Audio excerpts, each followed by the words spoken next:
ರಾಯಚೂರಿನ ಕೃಷಿ ವಿಶ್ವವಿದ್ಯಾಲಯದ ಸಾವಯವ ಕೃಷಿ ಸಂಶೋಧನಾ ಸಂಸ್ಥೆಯಲ್ಲಿಂದು ಆಯೋಜಿಸಿದ್ದ ಸುಸ್ಥಿರ ಮಣ್ಣಿನ ಆರೋಗ್ಯ ಜೀವನೋಪಾಯ ಕುರಿತ ಕಾರ್ಯಾಗಾರಕ್ಕೆ ವಿಶ್ವವಿದ್ಯಾಲಯದ ಕುಲಪತಿ ಡಾ ಎಂ ಹನುಮಂತಪ್ಪ ಚಾಲನೆ ನೀಡಿದರು.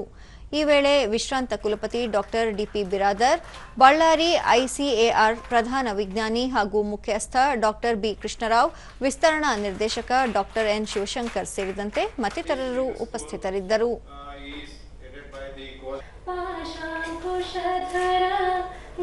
Remarks about the winter school and how it is funded by ICR and organized. ಬಳಿಕ ಡಾ ಎಂ ಹನುಮಂತಪ್ಪ 21 ದಿನಗಳ ಕಾಲ ಕಾರ್ಯಾಗಾರ ಹಮ್ಮಿಕೊಳ್ಳಲಾಗಿದ್ದು, ಮಣ್ಣಿನ ಸವೆತ ಫಲವತ್ತತೆ ಕಾಪಾಡುವಲ್ಲಿ ಗುಣಮಟ್ಟದ ಸುಧಾರಣೆ ತರಲು ಈ ಕಾರ್ಯಾಗಾರ ಪ್ರಮುಖವಾಗಲಿದೆ ಎಂದು ತಿಳಿಸಿದರು.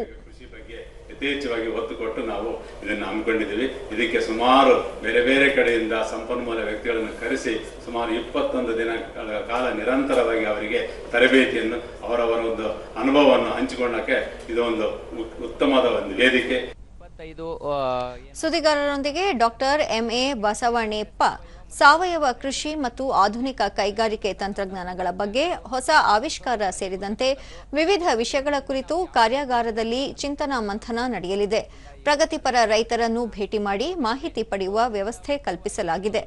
ಕಾರ್ಯಾಗಾರದಲ್ಲಿ ದೇಶದ 8 ರಾಜ್ಯಗಳಿಂದ 25ಕ್ಕೂ ಹೆಚ್ಚು ಮಂದಿ ಪಾಲ್ಗೊಂಡಿದ್ದಾರೆ ಎಂದರು.